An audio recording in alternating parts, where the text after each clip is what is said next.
अस्सलाम वालेकुम नाज़रीन किराम, पाकिस्तान डिस्कशन एक्सचेंज से खालिद अज़ीज़ और साजिद बंग्याल आपकी खिदमत में हाज़िर हैं। आज 4 तारीख़ फरवरी की और इतवार का दिन है। इलेक्शन से पहले ये आखिरी इतवार है, लिहाजा आज के दिन सियासी सरगर्मियाँ उरूज पे हैं। आज हम एक रैली कह लीजिए, बल्कि एक से ज़ायद रैलियाँ और जलसे कवर करने के लिए जा रहे हैं। हमने इब्तिदा की NA-52 के कुछ इलाके से और अब हमने आज इब्तिदा की NA-52 से, यानी NA-52 का वो इलाका जो कि चक बेली खान से करीब है। इब्तिदा हमने की यूनियन काउंसिल लोधरा से और वहाँ से होते हुए हम बग्गा शेखा और उससे आगे हरक्का और अब हम चक बेली खान रोड पे मौजूद हैं। इस वक्त हम मिडल ऑफ द रोड हैं, यानी कि रोड यानी जो चकबेली रोड है, यहाँ से रवात से अगर आप चकबेली जाएं तो ये तकरीबन दरमियान में ये जगह आती है। इस जगह का नाम है बंदा और ढोक बदाल। अब हम गुफ्तगू ये करने लगे हैं कि आज के हवाले से जो सूरत हाल आज के हिसाब से है, हम आपके सामने वो रखते हैं।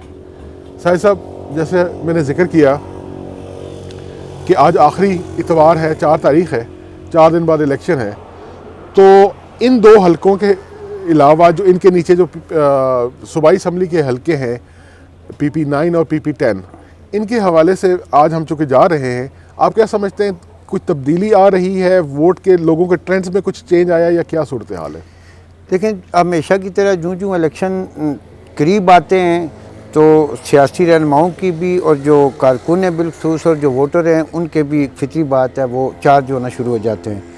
आज चूँकि इतवार है, 4 फरवरी है और मेरे ख्याल में इलेक्शन से पहले ये आखिरी इतवार है। तो इस हवाले से हमने पहले प्रोग्राम में भी जिक्र किया था कि ये जिस हल्के में हम बैठे हैं ये 53 है, जो इंसार अली खान का ये आबाई हल्का है।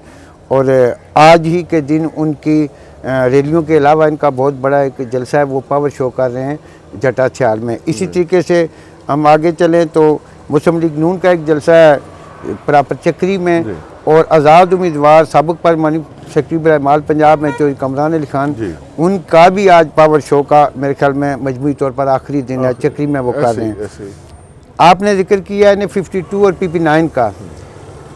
चूँकि हमारे नाज़रीन जानते हैं, कई दफ़ा हमने अपने प्रोग्राम्स में जिक्र भी किया है कि गुजर खान के साथ जो अज़ाफ़ी आबादी लगाई गई थी मौजूदा हल्का बंदियों में, तो उसमें ये सागरी कनगोई तहसील रावलपिंडी का थाना रवात की 5 यूनियन काउंसिल के साथ लगाई गई हैं। तो इस बेल्ट में ज़हर है रक्के तक ये आता है। तो इसमें कल भी एक राजा परिवेश का यहाँ पे जलसा भी था और आज रैलियाँ आपको नज़र आई हैं दरमियान में भी। और जिस जिस जगह पे भी सियासी रहनुमाओं के जलसे हैं, जो उनके चाहने वाले हैं, जो उनके कारकुन हैं, जो उनके सपोर्टर हैं, वो मुख्तलिफ, आपने देखा होगा कि चकबेली खान रोड पर 3-4 हमें रास्ते में रैलियाँ। बल्कि मैं अपने नाज़रीन को ये भी बताता चलूँ कि आज ही के दिन जो मरकज़ी जलसा है मुस्लिम लीग जमात इस्लामी का मरकज़ी जलसा है लियाकत बाग में, वो हमेशा की तरह जिस तरह के तमाम पार्टियां करती हैं। तो जमात इस्लामी आज रावलपिंडी लियाकत बाग के जो तारीख़ी मकाम है वहाँ अपनी पावर शो कर रही हैं। तो उनके भी कुछ यहाँ से आपने देखा होगा गाड़ियाँ गुजरी हैं, जो उनके जो नाज़म है मुख्तलिफ यूसीज़ के जो उनके इंचार्ज हैं वो लेकर जा रहे हैं। नाज़रीन, यहाँ आपको शोर भी सुनाई दे रहा होगा, परिंदों की आवाज़ें हैं और भी ट्रैफिक है, तो प्लीज़ इसको माइंड ना कीजिएगा। ये चूँकि ऑन द स्पॉट वीडियो बनाना ज़रूरी थी, आज की एक्टिविटी आपको दिखाना ज़रूरी थी। यहाँ एक चीज़ काबिल ज़िक्र है साहब कि अभी तक हमने जितनी भी तकरीबन हम 50 किलोमीटर का सफ़र तकरीबन कर चुके हैं। इस दौरान हमें मुख्तलिफ रैलीज़ भी नज़र आईं और जगह जगह लोगों के हुजूम भी नज़र आए। मगर एक चीज़ है जो हैरत का बायस है कि कहीं भी कर्नल अजमल साबिर के हवाले से कोई चीज़ अभी तक हमें, कोई पब्लिक गैदरिंग, कहीं कोई झंडे, कोई इवन पोस्टर बैनर्स भी नज़र नहीं आ रहे। इसकी 2 वजूहत हैं। पहली वजह तो ये है कि आपको भी पता है कि कर्नल अजमल साबिर राजा को PTI ने टिकट दिया है, लेकिन चूँकि उन पर 9 मई वाले के वाले से कुछ मुकदमात भी थे और वो मंजर-ए-आम से गायब भी थे। चंद दिन पहले उन्होंने 1-2 मीटिंग वगैरह की हैं। और दूसरी ये फितरी बात होती है कि जब कोई कारकुन, कोई लीडर, कोई जो उम्मीदवार होता है कौमी या सूबाई असम्बली का, या जिस तरह बलदियाती हमारे इंतखाबात होते हैं, तो फितरी बात है कौम को, अपने कारकुनों को, वो जो अपनी हवाम है, जो अपने सपोर्टर्स वोटर होते हैं, उनको कायल करना पड़ता है और तैयार करना पड़ता है। तो फितरी बात है, जब फील्ड में लोग नहीं होंगे उम्मीदवार, यहाँ से PP10 का हम अगर जिक्र करें तो चौधरी अमीर अफजल हैं, वो PTI के टिकट होल्डर हैं। तो एक आध हमने सुना था कोई मीटिंग उन्होंने भी किया, और जिस तरह के आपने कहा, बल्कि कई दफ़ा हमारे नाजरीन जो हमारी जो लोग हैं, दोस्त हैं, कई दफ़ा हमें ये एतराज़ भी करते हैं, देखें हम तो जो सामने देखते हैं उसी पे तबसरा करते हैं। अभी आपने देखा होगा कि 5 से 6 रैलीज़ हमें चौधरी अली खान की मिली हैं। आप, हालांकि वो आज़ाद उम्मीदवार हैं, और बज़ाहिर जो लग रहा है, जिस तरह के पहले हमारे बच्चे जिक्र कर रहे थे, दोस्त हमारे, जब हमने प्रोग्राम किया तो उसमें कह रहे थे कि 46 या 50% जो यूथ है वो अमूमन आपने देखा होगा कि PTI की तरफ राग़िब है। यहाँ मैं यूथ के भी हवाले से एक बात मैं समझता हूँ करनी ज़रूरी है। सही साहब, जैसे अभी आपने जिक्र किया यूथ का, तो मैं समझता हूँ यहाँ पे एक बात बताना ज़रूरी है कि अभी तक जितनी भी हमने रैलीज़ देखी हैं, उन रैलीज़ के अंदर हमने मुख्तलिफ लोगों से बात भी की, एक बात बिल्कुल कॉमन है, चाहे निसार अली खान की रैली है, चाहे कामरान अली खान की रैली है, इसके अलावा हमने एक और रैली देखी जो कि चौधरी निसार अली खान के सपोर्टर्स की भी रैली, इनमें एक चीज़ बड़ी कॉमन नज़र आई, यहाँ गाड़ियाँ चलाने वालों के अलावा कोई ऐसा शख्स शायद ही हो जो 30 साल से कम उम्र का हो। बिल्कुल ऐसी दो चीज़ें हैं, जिस तरह कि आपने जिक्र भी किया और हमने कई प्रोग्राम में जिक्र किया कि पिछले 10-12 साल में एक तो सोशल मीडिया की भी बड़ी ताकत है, और सोशल मीडिया के हवाले से अवेयरनेस भी फितरी बात है वो आ गई है। तो एक पाकिस्तान में कम अज़ कम ये ज़रूर है कि जो यूथ है ना, वो फितरी बात है PTI की तरफ उसकी रग़बत है। शायद कुछ सालों से उन्हें रग़बत दिलाई भी गई, और सोशल मीडिया का कमाल है। और जिस तरह आपने देखा होगा कि सब सियासी जो पार्टियाँ हैं हमारी, उनमें PTI का जो सोशल मीडिया है वो बहुत स्ट्रांग है। अब अगर हम इस बात को, जैसे आपने कहा कि PTI का सोशल मीडिया, और ज़ाहिर है जो सोशल मीडिया कंज्यूमर है, जो उसका यूज़र है, वो उसमें अक्सरियत तो यूथ की होती है, इस तरह ही है। अब वो यूथ, अगर जैसे हमें सबको पता है कि पूरे मुल्क में यूथ 60% है जी, और वो यूथ अगर इधर मौजूद नहीं है, तो क्या हम इसको ये समझ सकते हैं कि वो यूथ असल में वो खामोश वोट है जो ना चौधरी निसार की तरफ जाएगा ना किसी और की तरफ जाएगा, बल्कि वो किसी और तरफ जाएगा? नहीं, वो पहले भी हमने जिक्र किया है ना कि चौधरी निसार अली खान चूँकि ग्राउंड में मौजूद हैं, और दूसरे ने ये आज भी हासिल है कि वो 45 ईयर से लगातार वो अवाम में मौजूद हैं, उनके नुमाइंदे भी हैं, उनके वोटर सपोर्टर भी हैं। इसके बरक्स आपने देखा होगा कि PTI का हम अगर जिक्र करें तो PTI प्रॉपर 2013 में यही कर्नल अजमल राजा साहब जो है वो चौधरी निसार अली खान के मुकाबले में उम्मीदवार थे PTI के, और गालबन 17,000 के करीब उन्होंने वोट भी ली थी। फिर दरमियान में जो 2018 के इलेक्शन आए हैं, उसमें पाकिस्तान तहरीक इंसाफ ने दोनों टिकट कौमी असम्बली के, जो हमारा टक्सरे वाला मुल्क हल्का है उसमें से भी, और ये जहाँ जिस हल्के में हम बैठे हैं, ये दोनों टिकट दे दिए थे गुलाम सरवर खान को। गुलाम सरवर खान ने ये सीट अपने पास रखी थी, और टक्सरे वाली उन्होंने शिफ्ट जो है ना वो छोड़ी थी और अपने बेटे को लाया। अब चूँकि गुलाम सरवर खान यहाँ से सिरे से मौजूद भी नहीं है, और वो चूँकि पाकिस्तान तहरीक इंसाफ को खैरबाज भी कह गए थे, वो टक्सरे में IPP के प्लेटफार्म से वो उम्मीदवार हैं।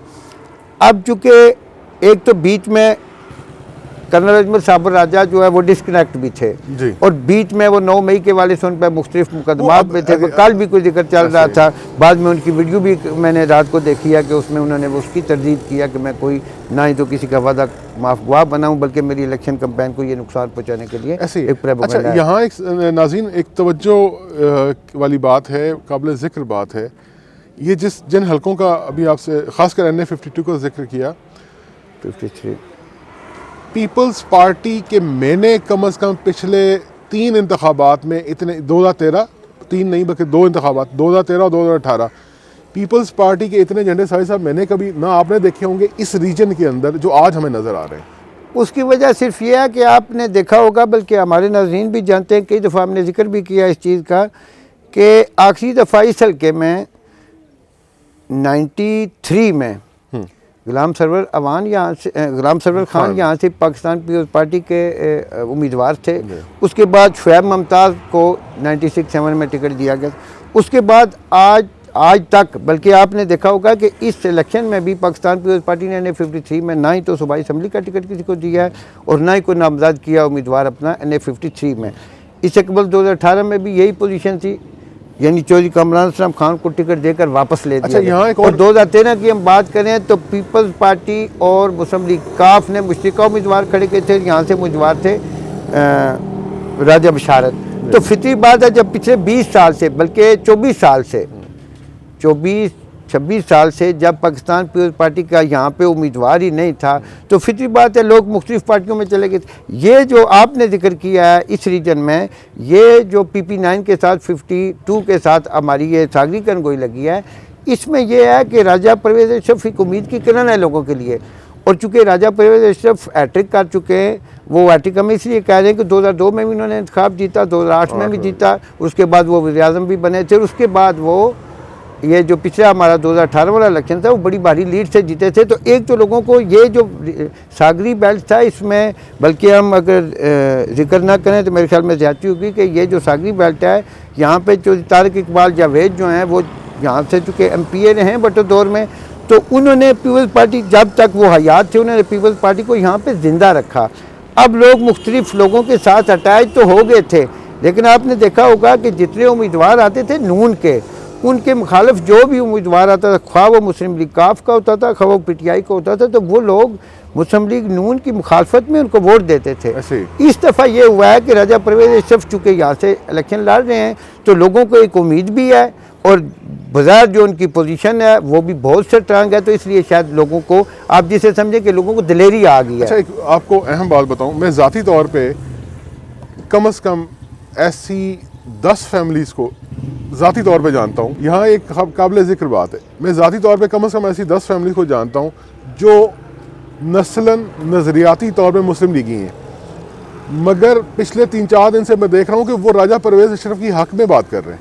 वो उसकी भी एक वजह है, कई दफ़ा आपने ये जिक्र किया है और आपने मुख्तलिफ, हमने इलेक्शन जो आम इंतखाबात जो जब हम कवर करते हैं तो उसमें देखा यह जाता है कि जो उम्मीदवार जीत की तरफ, फतह की तरफ गमज़न होता है, उसकी तरफ फितरी बात है लोगों के जो तसरात हैं वो बेहतर हो जाते हैं। वो हवा, जैसे वो हवा, बिल्कुल, ये आपने बल्कि देखा होगा कि 25-30% जो है ना वो वोटर होता है, वो है जो आखिरी हफ्ते में फैसला करता है, और जो हवा का रुख देखता है तो उधर। अच्छा, राजा परवेज़ अशरफ के हवाले से एक मैं समझता हूँ सवाल और भी अहम है। राजा परवेज़ अशरफ साहब ने एक तासुर बनाया, और बजा तौर पर बनाया कि उनका एक तासुर बहुत स्ट्रॉन्ग है कि वो लोगों के काम, गली नाली, सड़क, मोहल्ला, इस तरह के जो मामलात हैं उसमें बहुत, वो इसमें भी कोई शक नहीं। और दूसरी आपने देखा होगा कि हम इस पिंडी डिवीजन की अगर बात करें तो जितने भी कौमी असम्बली के लोग जो मुंतखब होते हैं या कभी इसमें रहे हैं, तो राजा परवेज़ अशरफ वाहिद सियासतदान हैं जो अवाम में घुल मिल जाते हैं। और आपने देखा होगा कि एक तो कभी उन्होंने उर्दू में तकरीर नहीं किया अपने रीजन में, जी, पटवारी में, बिल्कुल पटवारी में अपनी ज़ुबान में करते हैं। और उसमें 2 फ़ायदे होते हैं, एक तो जो आपके सामने बैठे हुए लोग होते हैं उनको आपकी बात जो है ना बेहतर अंदाज में समझ आती है, कनेक्शन बन जाता है। और दूसरा ये होता है कि आप फितरी बात है कि जो बंदा अपनी मादरी ज़बान में जब गुफ्तगू करता है तो उसकी तरफ लोगों की तवज्जो ज़्यादा होती है। अच्छा, नाज़रीन किराम, ये गुफ्तगू आपने सुनी। आज 4 फरवरी है, दोपहर का वक्त है। ये इस वक्त तक के इस 2 हल्के के उन इलाके की हम बात कर रहे हैं जो तकरीबन 50 किलोमीटर का सफ़र हमने सुबह से किया है। इन 50 किलोमीटर के अंदर जो ज़ाहरी सूरत हाल है, मैं दोबारा कह दूं, जो ज़ाहरी सूरत हाल है, जो सड़क के गिर्द, जो बिल्डिंग्स के ऊपर जो झंडे, पोस्टर, बैनर्स नज़र आ रहे हैं, हम उनकी बात कर रहे हैं। पहले भी जिक्र किया कि जो 50 से 60% नौजवान वोटर है वो ना तो हमें कहीं नज़र आया और ना ही उसकी इस सारी एक्टिविटी में कहीं प्रेजेंस थी। वो वोटर किधर जाता है ये फ़ैसला 8 फरवरी को होगा। हमारे चैनल को सब्सक्राइब कीजिए, वीडियोस को लाइक कीजिए, कमेंट्स में आरा का इजहार ज़रूर किया कीजिए। साजिद बंगियाल और खालिद अजीज़ को इजाज़त दीजिए। अल्लाह हाफ़िज़।